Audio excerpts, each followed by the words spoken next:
Welcome to episode 3 of From the Bunker. This is Golfer Game. I'm here with my favorite golf buddy in the world. Bees 2424, what's up? And we are coming to you with episode 3 of From the Bunker. Guys, we just want to start out by saying we appreciate all the love and support that we've got thus far on Spotify, Apple Podcast, Amazon Podcast, YouTube, TikTok, Instagram. Just make sure that you're liking and subscribing, continuing to show support. We appreciate y'all so much. And we're actually going to do something a little special. We have decided we are going to, for the next 2 weeks, let people that follow us on TikTok, a podcast platform wherever you listen, so Apple, Amazon, or Spotify, and follow us on one of those, YouTube, TikTok, and or Instagram. And every additional one you do is going to get you an extra entry. But we're going to let you pick between a brand new rangefinder or a full set of Golf Pride grips. We've got a choice of some mid-size, some standards, some different colors, even one set of jumbos if somebody wanted them. This is going to be huge, guys. We're going to do a big giveaway in about 2 weeks. So y'all make sure to follow us, like us, subscribe to us wherever you listen to us at. Without a doubt, and it's going to be fun. I like doing stuff that's a little bit different. With that being said, golf grips are something everybody can use. Also, everybody could use another rangefinder. I keep 2 in the bag at all times, just in case one dies, or I break one, or I lose one. Been known to happen. Might leave that bad boy hanging on a card at old P-Dub itself at times. So never know. You never know. Never can have too much golf stuff anyway. No. So y'all stay tuned for that. Make sure that you send us a screenshot or send us a message and let us know that you did it. That way we can make sure to get your name in the hat. But coming into this episode, first we want to touch on our rounds this week. We went to Park Mammoth on Thursday. Me, you, Dustin, and our buddy A. White Golf went to Park Mammoth, beautiful Park Mammoth.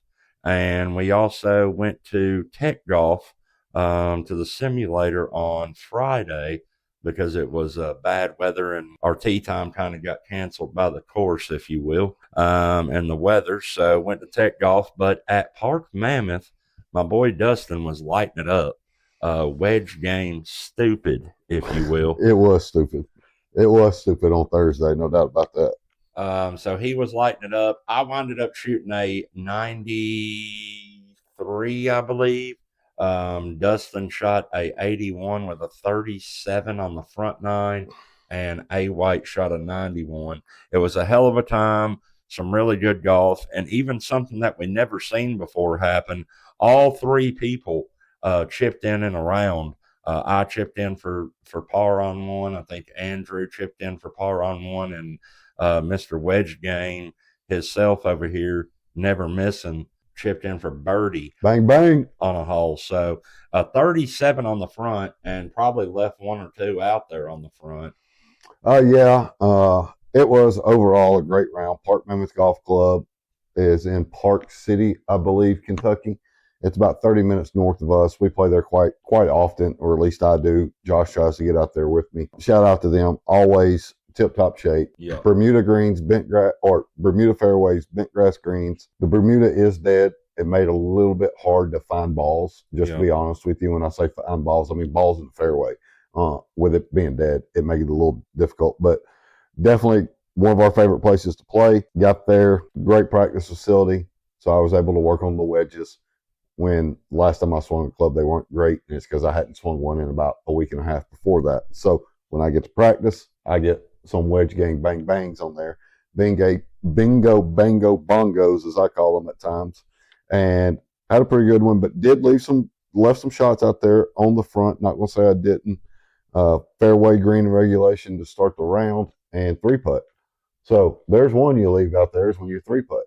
Yeah, you left a bogey on hole 1 that you would probably like to have back, a bogey on 4 that you probably would have liked to have back. But other than that, really a mistake-free round. I mean, you could have had a birdie on the par 5 there on 3. Yeah. But save par. So then we go to the back. My back was way better than the front. I shot a 50 on the front. Couldn't get in and drove a lot of 3-putts. I think 5 or 6 3-putts on the front for me. And then we go to the back. I wound up shooting a 43. I did use like 2 mollies. And then you had a little bit of a more rough time on the back. I don't know, something about that turkey wrap at the turn. Did you win? Not so much the turkey wrap. First full round of golf I've been able to play in a while. I'd say at least in 2 to 3 weeks. With that being said, first time I got to go to a range and go play golf again. So a longer day than what I've been having. Back got a little tight. Probably didn't stretch as well. Did not stretch after the front, which I normally do try to stretch a little bit more.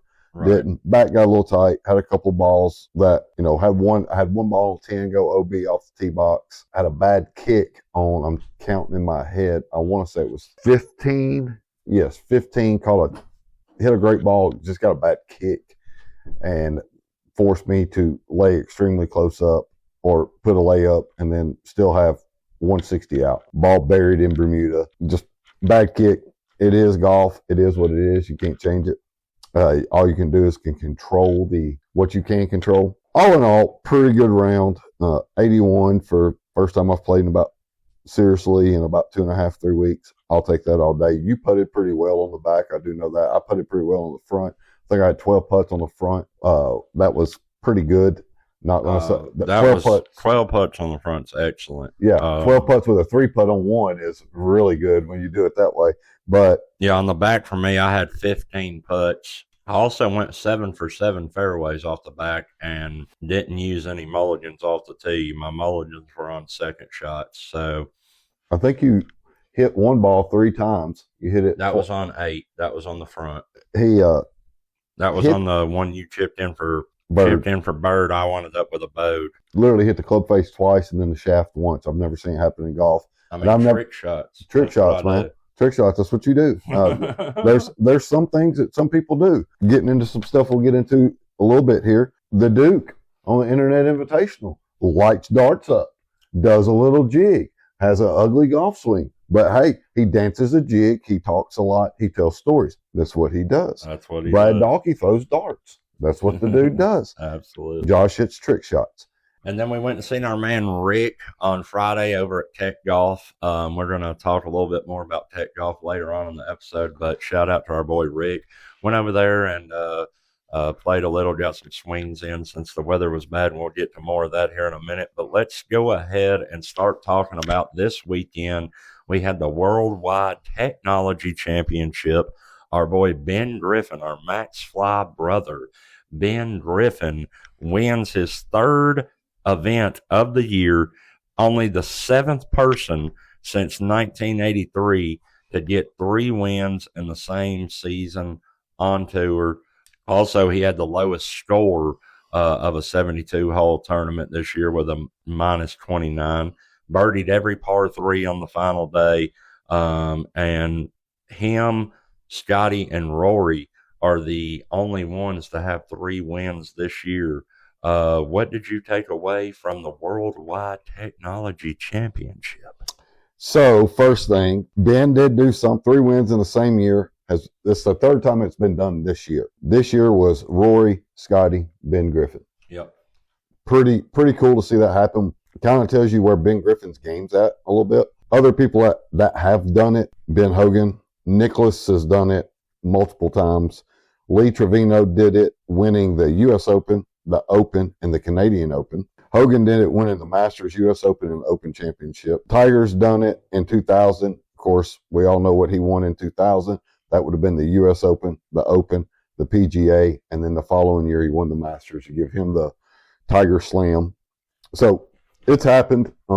Still cool to see it. Ben's playing good golf, man. It's crazy. Me and you talked about this earlier, and going through it, you asked me about him, maybe having a breakout year next year. Yep. And the more, I think I told you no at first, but the more I think about it, it is set up for him.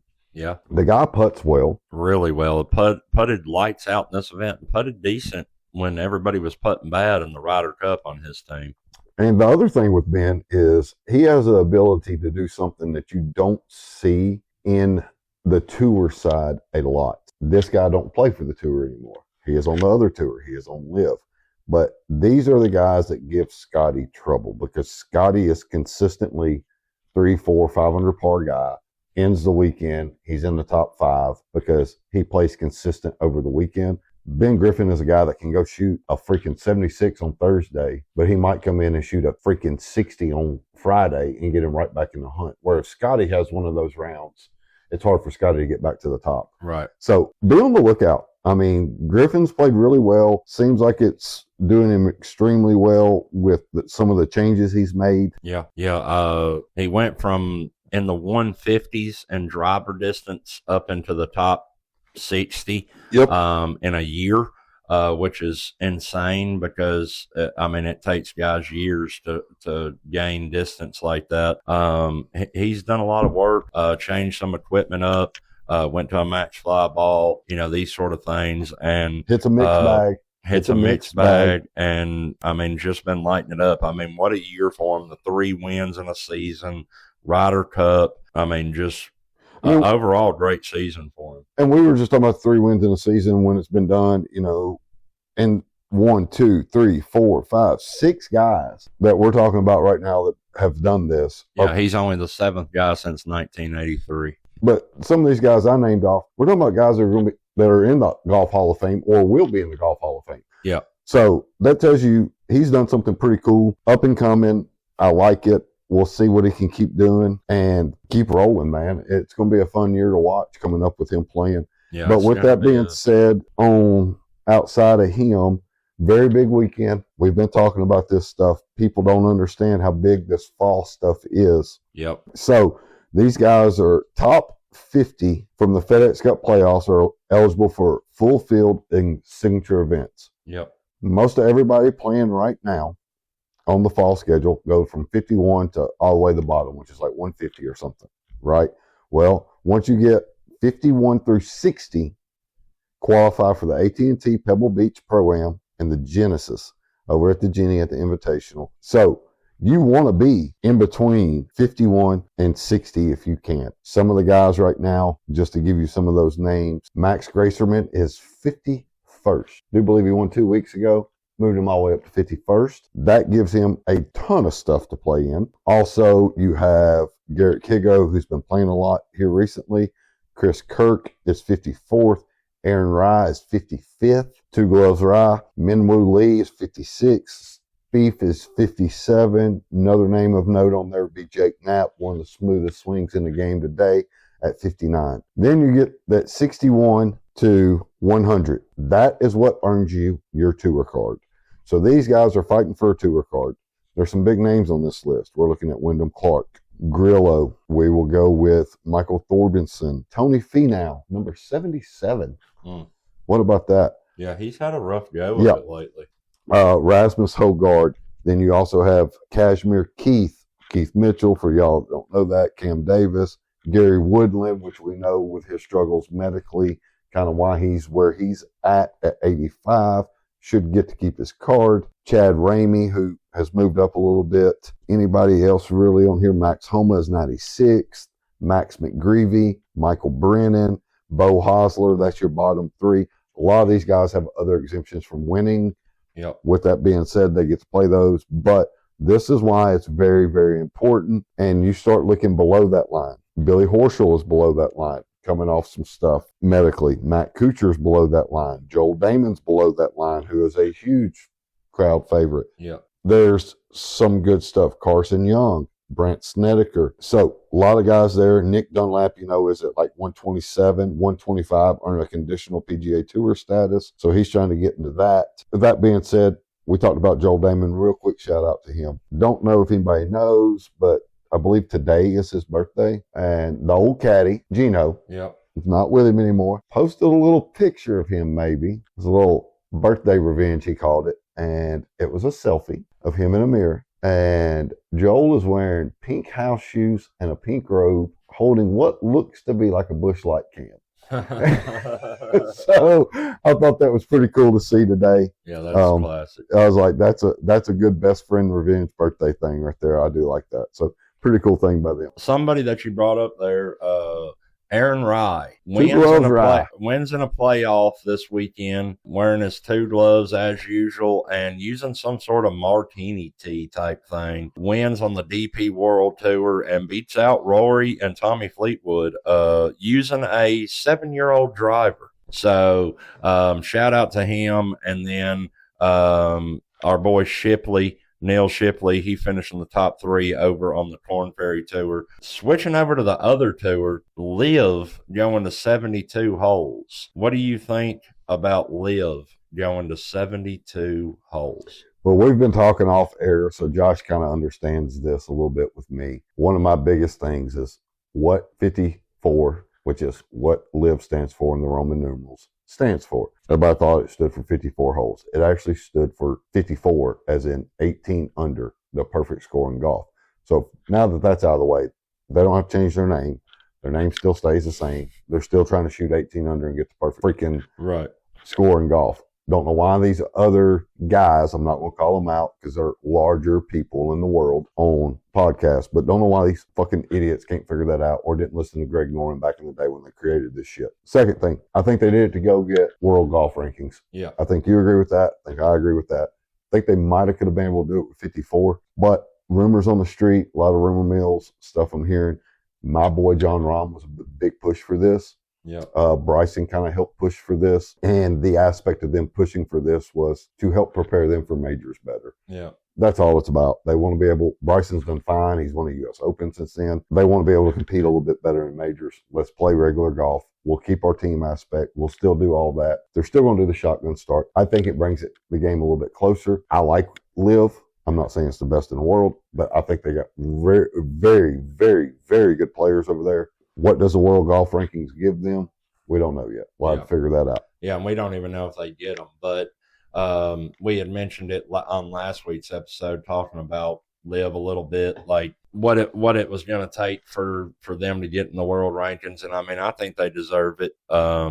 As I mentioned before, you know, if anybody really should limit their players, LIV has more ground to stand on, in my opinion, because they actually pay the players up front and have them contracted, as to where the PGA Tour and those sort of things, you're not paid up front. You're paid for what you earn. So you're a subcontractor, if you will, or an independent contractor. But you're not actually technically employed by these people. So, I mean, yeah, I think it's a good step to take. I think they're doing the right thing. And I look forward to seeing more golf. I mean, more golf's always good. So love to see that. Now let's get into what's breaking the internet. I mean, you've seen it. Are we talking about your picture? No, not my picture, your picture. But the Internet Invitational, we're now down waiting for the last episode to come out, which comes out Thursday now at 6:30 Eastern time. It's going to be a live premiere on the Internet Invitational YouTube page. But we've seen episodes 1 through 5 now, and we talked about episodes 1 and 2 on last week's episode of From the Bunker. This week we'll talk about the last few episodes. The latest one, they're down to 12 people. They're playing 4 groups of 3, alternate shot, 3-person alternate shot, and they're playing the Cliffhangers. What a course. What a course. Place looks insane. It looks incredible. The only thing I would tell you so far that I don't like about that course, and it's just because I hadn't played it yet, is I'm not a big fan of turf tee boxes, but I get it. Yeah. But yeah. Par 3 courses, I get them having, artificial turf tee boxes because they get it ate up. I get that. That's the only thing I could say so far. Other than that, the course looked fucking phenomenal. Yeah. Phenomenal. I mean, I've got to get up there. The whole place looks incredible, but that Cliffhangers Par 3 course, I mean, just the golf cart drive is something special. But I want to see if I can just get an all-day play there, and I don't even have to play Paynes Valley. After watching this Cliffhangers course, I'll just fucking take a wedge and play that all day. I mean, yeah. It's also how you get better at wedge game. When you get better at that wedge game, you don't hit it twice on the club face and then once on the shaft. So, yeah. I mean, It's nice for sure, but I'd still want to play Pains if I'm going out there. Had some offers on the table a couple times. Once in episode 3, once in episode 4, and once last night in episode 5. In episode 3, Wesley Bryan, whoever he was playing with, Chaz, were offered George Bryant, by the way. George Bryant, were offered to play the hole back for $125,000 and lose the point if they lose. Then in episode 4, Bubby and Mo were offered $250,000 to replay the hole till somebody won. The winner got the point and the $250K. The worst that could have happened is they lost and they tied and they went into a playoff after they just dominated. With the 4 better golfers, to be honest with you. Yeah. And, I mean, we've talked about it. We would have definitely been on that one. Then last night, when the latest episode 5, come out, when they get done playing at Cliffhangers on the last green, Dave made some offer for all the teams to go back to the tee box or go to hole 19's tee box and play the hole until somebody wins. And the top 2 finishers get to move on to the final, and the bottom 2 are eliminated, but the pot doubles from $1 million to $2 million. So check this out. First off, he's probably not listening because he is a very busy guy. But if anybody that listens to us has a Dave Portnoy email or message system they can send him this right here, clip it and send it. Dave, you got the wrong motherfuckers, homie. Because this dude right here named D's2424 would gamble on every one of those fucking things. I'm a gambler. That's what I do. It's playing with fucking house money. You need to get some small creators involved, Dave, is what we're telling you. Yeah, I'll gamble all day long, homeboy. I would have taken every one of them. I would have done what Melosi did, $10,000 hitting it out of the creek, 100%. Don't give a shit if it hurts or not. I'm going to figure it out. But with that being said, them turning down last night, I get in a way because the top 2 teams have won. They get to go play for pretty much $333,000 a piece. Yep. But you could have made that $600,000 a piece. Here's the thing. Run it back. You're not guaranteed to win it any fucking way. Right. So you can double the money. Now, you're not guaranteed to go, but they're acting like they were turning down guaranteed money. It's like, you're not turning down guaranteed money. You have no fucking money. You still got a team to beat. You still got to go win tomorrow. Yep. Now, I can understand there was a clip in it last night of Paige saying, well, Dalkey or Micah could just stuff one. Maybe what Dave should have done in that is say, hey guys, let's do this. We're going to take each team, which your best players were Micah, Dalkey, Paige, and Pete. Yep. None of you get to hit it. We're going to take the 4 lower from this, which, if I'm not mistaken, would have probably put the Lacey girl. Yep. It would have put Frankie. It would have put Beef. And probably Bubby. Yeah. Bubby or Melosi. I would say Bubby there, without a doubt, because Melosi's at least a scratch. Mo was on Paige's team with Frankie. So Frankie went. But with that being said, that's what I would have done, and seen if they had taken it, because that gives you a little bit more. You don't have to worry about guys throwing darts like they were. And let's be honest, I mean, Brad Dalkey turned it on. He was throwing darts left and right. Yep. Actually, Josh Richards would have been one of those teeing off because he was on the Peter Finch DOD King team. Yeah. That would have been the other one. The kid had a lot of clutch shots in that, just to be honest. He really did. I didn't know who Josh Richards was. I've seen him on this thing, so I looked him up last night. Don't know how he's so popular about lip syncing. Maybe I should do that. Don't know. Maybe it's a Canada thing. He's from Canada. Don't know. He has a podcast with Dave Portnoy, too, called BFS. It's him, that Brianna Chicken Fry girl that dated Zach Bryan, and Dave. But other than that, I want to give one shout out before you get on your little rant about this. The Lacey girl released some stuff today. I think her name's Lacey. She was the one that works at Big Cedar Lodge. She does work there. She's not a waitress, blah, blah, blah. She just works there. She told them, she released today that she told them, I'm a 5 to 8 handicap. She has not been playing golf. Right. She had some medical stuff, dealing with maybe leukemia, doing bone marrow testing and all that. So she wasn't trying to lie. She took a guess. She does play college. She had been playing again, hadn't played a lot of rounds. But big shout out to her stepping up, even getting it to that far, because she's hit some really good shots in this thing. Yeah. So she don't have the best day at Cliffhangers, but to even get there, I thought was pretty good, because I've watched her hit every shot that they've shown us, and she's hit some good balls. So shout out to her. Hope everything's all right with her. I didn't really read to see all of it. I was at work a little distracted, but hopefully her health is fine. But I give her props and shout out to her. Yeah. That is true. You are right. Yeah, props to her. She played really well, especially not to have played in a long time. So pretty cool deal. Moving on from the Internet Invitational, that's been an awesome thing. We can't wait for the final episode to come out, but we're going to be doing something here in a few days, Friday night. Today is Tuesday, so just a few days away. We will be doing a Break 50 challenge over at Tech Golf with our boy Rick. He has a Break 50 challenge where you play Sanctuary from the yellow tees, course wind, course elevation, 5-foot gimmies, no mulligans, and it's a 2-man scramble. And if you break 50, you get $300. So we attempted it a few weeks ago, did not do well at all, shot a 75. Then when we went back Friday of this week, we did it again, not being in for the money, just to do like a practice of it. And we set everything up the same way, and we shot a 66. So this coming Friday night, we're going to go back. We're going to be live on From the Bunkers TikTok page, and we are going to attempt it again.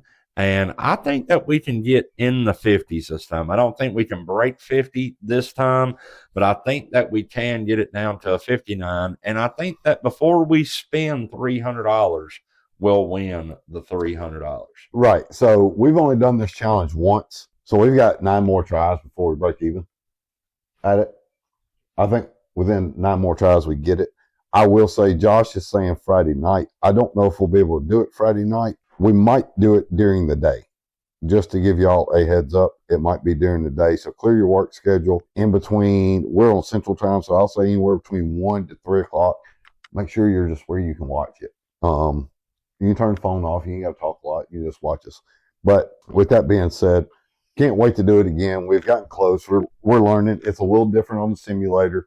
Chipping is the wedge game with me. If you watch on there compared to what I do on the course is way different. Yep. But I do a lot of stuff off the field, and the depth perception is just really off. I'm sending 10 foot from a screen. It's telling me to hit it 40 yards. And I'm not great at that yet, but we're getting it dialed in. So can't wait to do it again. Love Rick and his place. Love it. So without a doubt, keep rolling with that. Love to see it. And then we can go ahead and roll into what we're going to talk about on this. Why are golf simulators so fucking expensive? I get why personal ones are. You build one in your house. You do that shit. I get it. It's money. I get it. But when you go to places, and there's like 3 here where we live at, they're all 3, I think 2 of them are like $40 an hour per person per bay. Yep. We go see Rick because he is $25 an hour per person. But what he does is he stacks it. So if I go in there and book 2 people for an hour, that means we get 2 hours. Josh is paying $25 an hour. I'm paying $25 for an hour. We pay $50 between the both of us total, and we get the fucking thing for 2 hours. Right. Anywhere else, they're charging us, $80 per person for 2 hours. Yep. And I don't get it. There's places in Murfreesboro and Nashville that charge $60 per hour per person per bay. You can't. It's a money gimmick. I mean, I'm going to have to spend $120 to even try to attempt it if it's just 2 people. It's more expensive than a tee time on a real course, on a real nice course. I'll just go fucking play. Get the fuck out of here. I don't care if you've got the best tech in the world. I don't care about that. I'm not there to see a problem. I see problems at ranges. I fix them there. I'm there to keep the swing looking good. Right. That's all I care about. I get swing path numbers at Tech Golf. I get a video showing where I hit it on the club face. That's all I need. I don't need putt view. I don't need track, man. I don't care. I'm not paying attention to ball distance and speed. I don't give a shit how far it goes. I know how it goes because I can hit it. I feel it. Guys, lower your fucking prices. It ain't that damn hard. Yeah. Yeah, I mean, it really is like highway robbery. Like what Rich got set up, I mean, it's really, really great for the money compared to these other places that charge you crazy amount of money to come in there and play with your boy for an hour. So, yeah, I don't really get it. If you're opening a simulator, stack it and don't charge $50 an hour. Especially if you're at a place that has drinks or food available. Because I'm telling you right now, if you stack them and you say we do what we do, Rick does, and say, I pay $25, Josh pays $25, we're in there for 2 hours. I'm going to spend $25 in appetizers and drink by myself. Yeah. Josh don't drink that much. Very rarely does he do, but he'll order an appetizer, one or two. You're going to make the money up in other ways. Yep. That's how you should do it. Quit charging us fucking like we're playing at a nice fucking Hermitage, for crying out loud. I mean, the Hermitage is like $119 to play it. Right. I don't want to play a Saturday tea time to come over here for 2 hours. Yeah. So work on it, guys. Work on it. Do better. Do better. Yeah. Like, honestly, if anybody should be charging more an hour, it's probably Rick, because he doesn't have food and stuff. I mean, he's got some bags of chips, some candy. I think he got a little hot dog machine in there. He got a glizzy machine. But, I mean, he doesn't have, like, full-service food. He actually lets you, on top of being the cheapest, he lets you bring in your own alcohol if you want to. He lets you bring in your own soda or drink if you want to. And he lets you bring in your own food. I mean, many a times we went there with dinner, got sent the wives to go get food while me and you start warming up, whatever.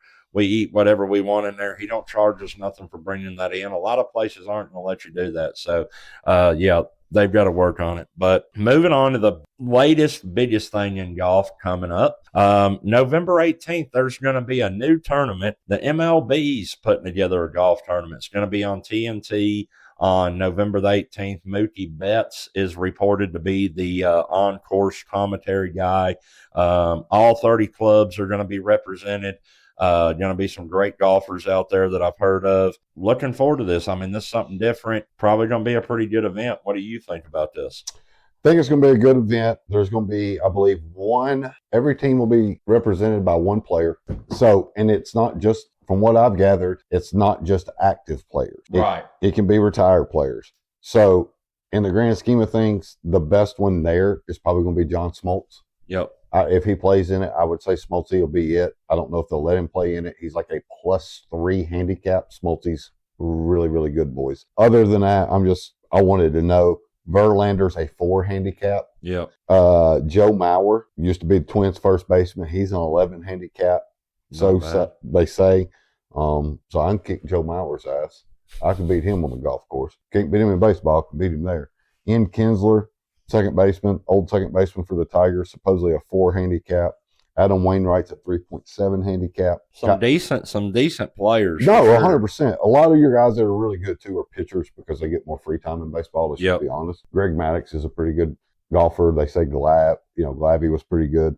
So I do know that. It'll be cool to see. Fun to see baseball kind of branch out, do some other stuff. I think baseball's getting better with reaching a younger audience. This is a way to reach it. Yep. Golf has exploded. They know that.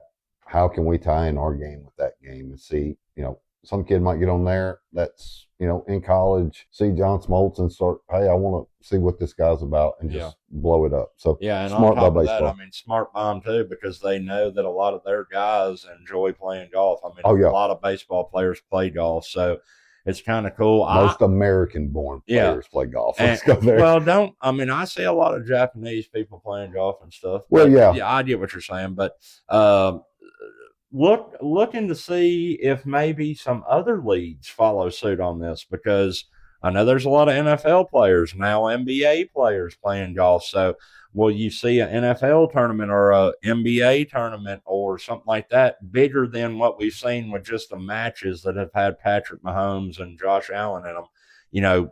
Will the NFL and NBA, because it's a copycat system. It is. I will say this though, I doubt the NBA does it because LeBron can't flop in golf, so he's probably out and he'll probably exit.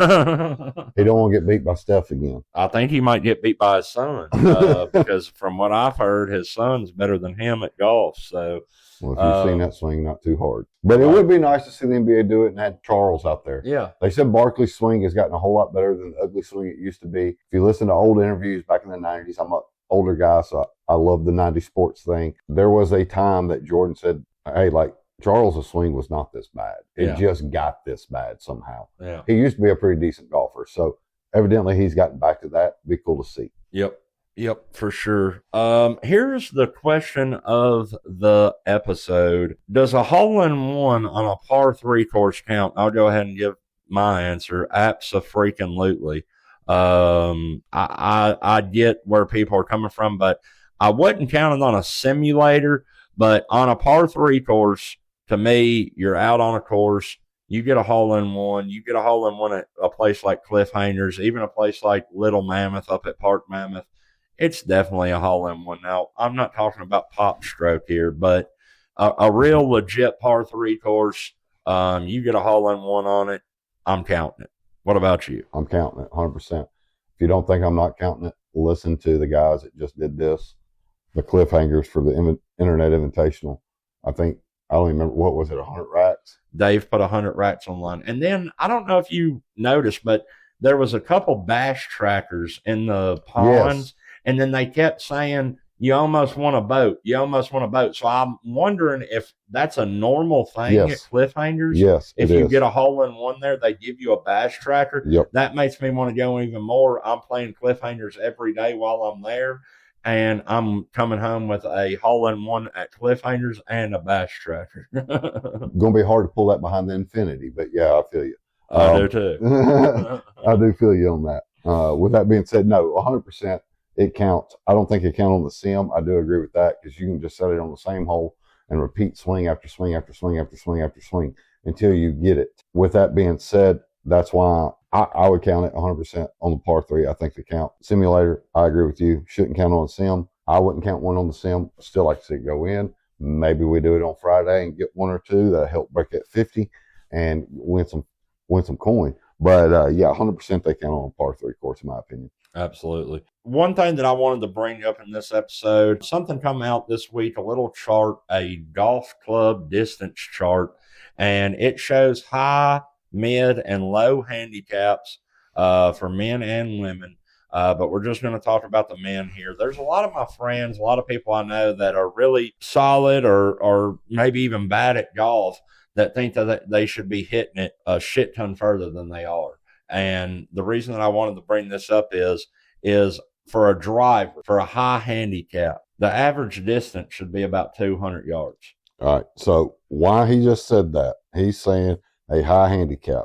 I am literally looking up by what they say. A high handicap in golf is considered anybody above a 20. Okay. So there's where your high handicap comes in. Yep. And then we got mid handicap where the driver should be hitting 230 yards and low handicap with a driver 260. Okay. So mid handicap is anybody in the double digits, which is a 10 to a 20. Yep.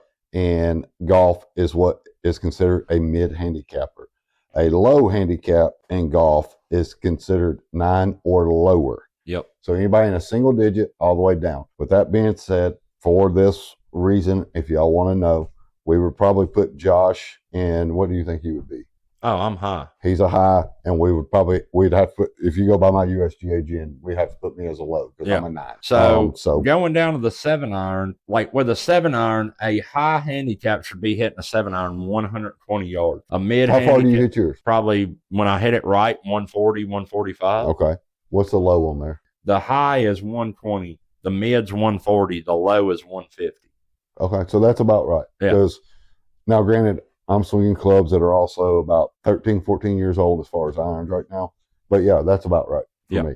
Now, new stuff, yeah, I was getting about 160 out of it in my fittings. But yeah, I mean, that's about what I hit the thing. I mean, a pitching wedge, it says that for a high handicap, a pitching wedge should go 80 yards, a mid 105, and a low 120. I'm hitting my pitching wedge 100 yards.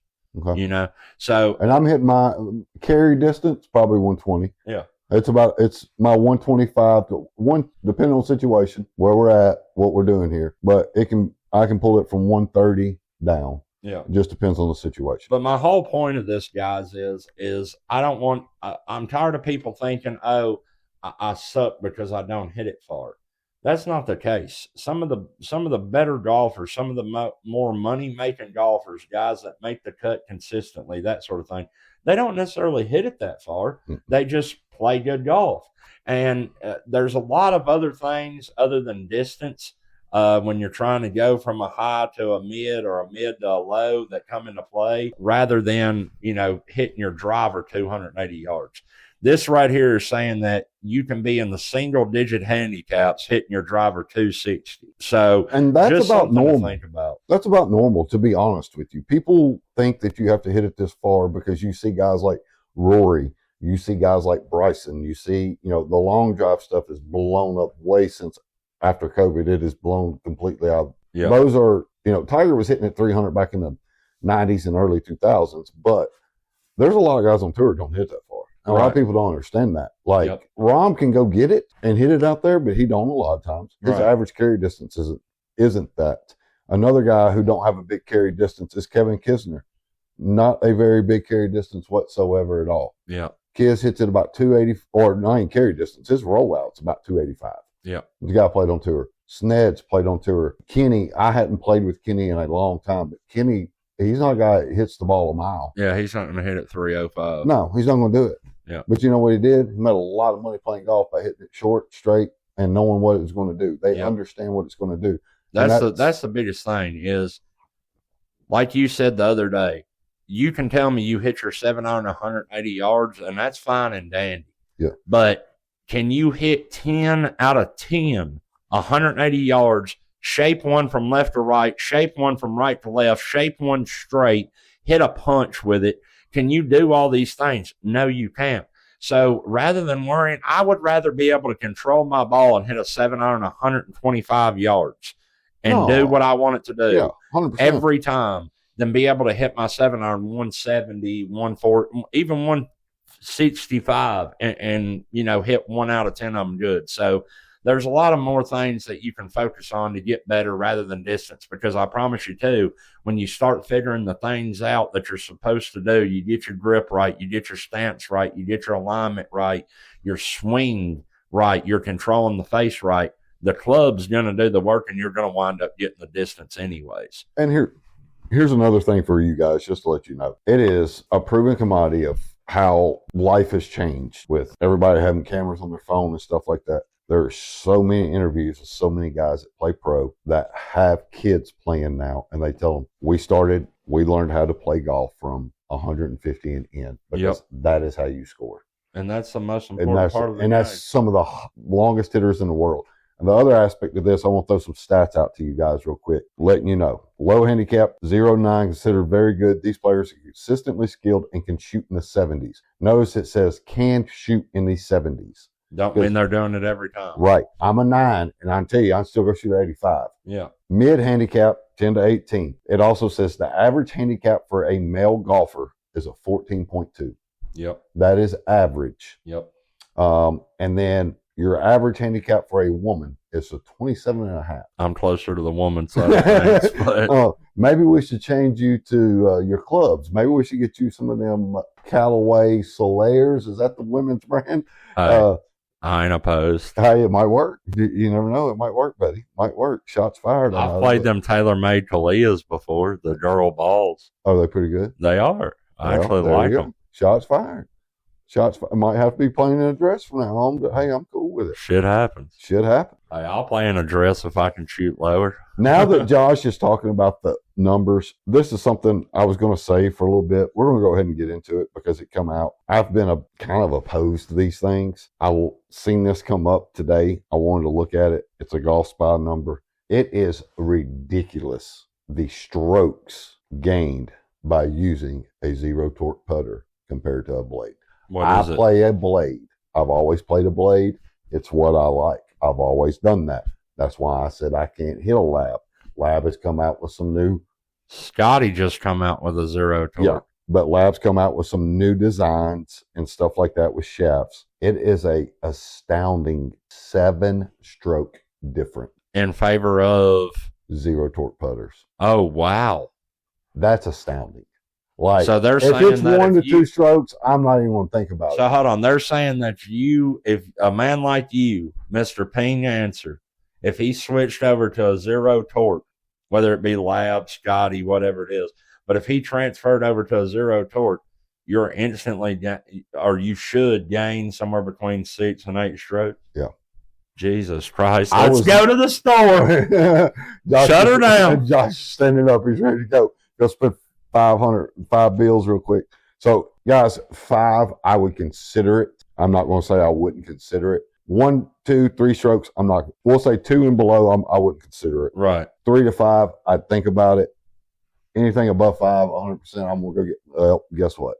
Daddy's going to get fitted for it. Well, we're I'm not going zero torque. We're going zero torque. Yeah, I'm not saying it's going to be a lab. Don't know what it'll be yet. I will hit a bunch. But that number is astounding. That is just absolutely astounding. Yeah, that's a world of difference. They did it over short, medium, and long. Your average miss for a zero torque is 0.67 feet. Your average miss with a blade is 0.87 feet. It gained, this is what's kind of crazy to me, is short. It gained 8.1 strokes is what it gains. I could see that, though.